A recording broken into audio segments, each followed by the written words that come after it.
As someone born in 2001, I pride myself on being born in the early 2000s. After all, what's not to like about Rockaware, Baby Fat, Juicy Couture, and Y2K? Oh. There has been a debate for some time on what constitutes as Y2K and what's not. In fact, it seems to be more of a buzzword more than anything when describing anything adjacent to the early 2000s. But why does it matter what's classified as Y2K? After all, trends change, styles become redefined, and languages evolve over time. However, what is Y2K fashion? What's the confusion with this aesthetic, and why does it even matter?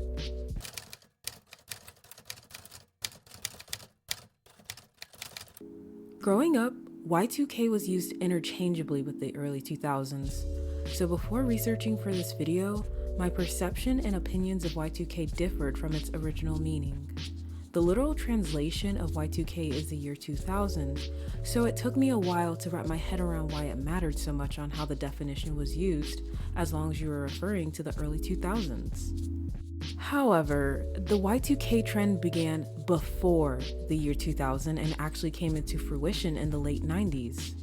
So the sentiment that Y2K is anything involving the early 2000s is not necessarily the case if you were living in the 20th century when the term was first coined. In the 1960s, when complex computer programs were first written, engineers used a 2-digit code for the year, leaving out the 19.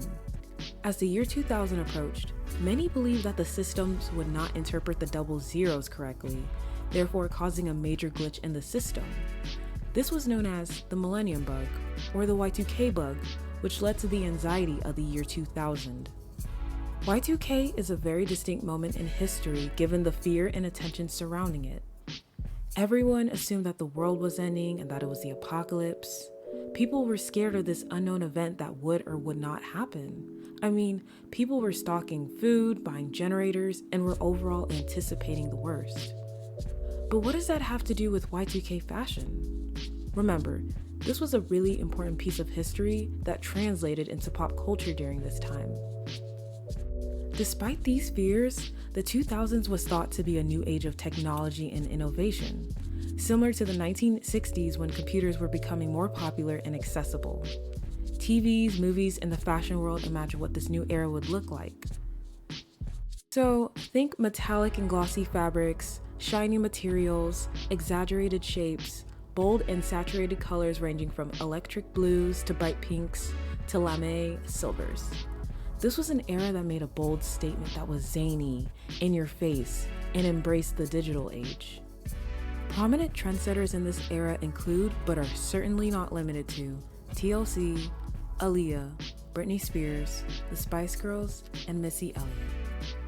And real quick, I'm surprised Missy Elliott doesn't get her flowers more often when Y2K is mentioned, because she's the epitome of what Y2K represents. I mean, it seemed like Miss Girl lived in the future. Futuristic movies like The Matrix and The Fifth Element and Xenon were also essential parts of this era.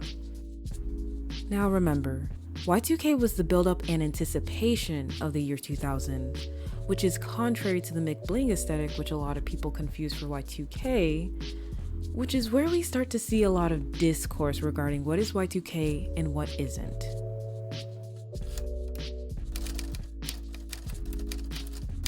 Unlike the Y2K trend, the McBling aesthetic rose to popularity in 2003 as a response to the economic climate in the United States. During this time, displaying one's wealth was prevalent, so McBling signified status and prestige. We see this in hip-hop and R&B culture, which played a significant role in the popularity of the McBling aesthetic. Many Black artists during this time used this style to showcase their newfound fame and wealth. It exemplified rags to riches and illustrated that despite their upbringings, they were able to achieve success against all odds. Distinguished pieces of fashion from this era includes bold jewelry, velour tracksuit sets, low-rise jeans, yoga pants, large designer handbags, oversized sunglasses, animal prints, miniskirts, denim fabric, halter tops, slogan t-shirts, camouflage prints, and yours truly, the Motorola Razr. This is also when we begin to see shows and movies like Pimp My Ride, The Hills, My Super Sweet 16, Mean Girls, white chicks, and the simple life.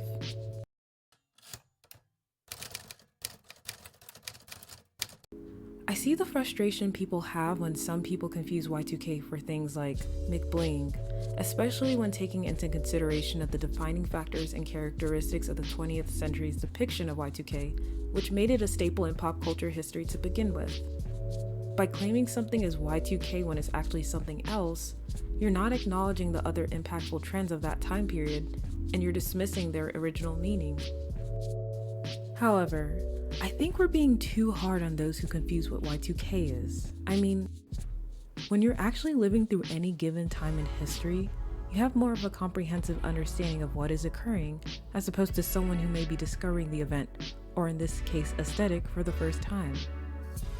So if you weren't born or conscious to comprehend the events of the turn of the new millennium, the first thing you're gonna think when you hear Y2K is the actual year 2000 rather than the trend Y2K. Even then, it's not just Gen Z that I see making this mistake. One of the issues I ran into when researching for this video was, whenever I would Google Y2K, it wouldn't give me the original version of Y2K, but rather the modernized version that's prevalent on social media platforms like TikTok, Pinterest, and Instagram.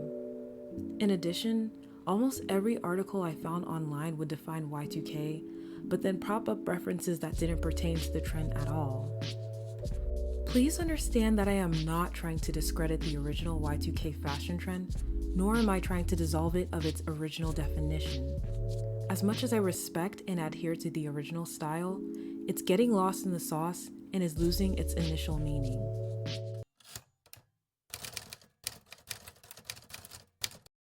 Personally, I think the easiest way to avoid ruffling any feathers if you're unsure if something falls under Y2K or McBling is to classify it as early 2000s fashion or 2000s inspired fashion. Even for me, I'm still struggling to distinguish certain outfits from their respective eras. So I'll admit, I'm still learning, but that's okay. I'm learning. Whatever side of the Y2K debate you're on, I think something we can all agree on is a notable fashion offender of this time. Miss Ashley Tisdale. Did you think I would forget about the early 2000s biggest fashion offender? Oh no, Miss Tisdale gets her own special section. I would like to commend her bravery for embracing this era's aesthetic, but apprehend her for outslaying everyone in the early 2000s category. I sentence you, Miss Tisdale, to 1 whole year in the Matrix. On a lighter note, I wanted to discuss some of my favorite early 2000s inspired outfits, like Normani's hit single Motivation, Ice Spice's Baby Fat look, Dua Lipa wearing a reimagined version of Mariah Carey's Butterfly top, Olivia Rodrigo's Sour Era, and Charli XCX's Y2K inspired music video, 1999.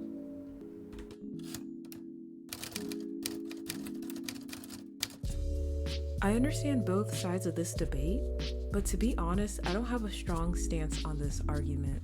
As long as you're wearing the clothes you want that feels most authentic to you, you're winning at the end of the day, no matter the aesthetic and no matter the label. One thing is for certain, the original Y2K will never be replicated and will remain an iconic part of pop culture. Please share your thoughts down below in the comment section, respectfully, and if you made it this far, please like and subscribe for more fashion and pop culture content.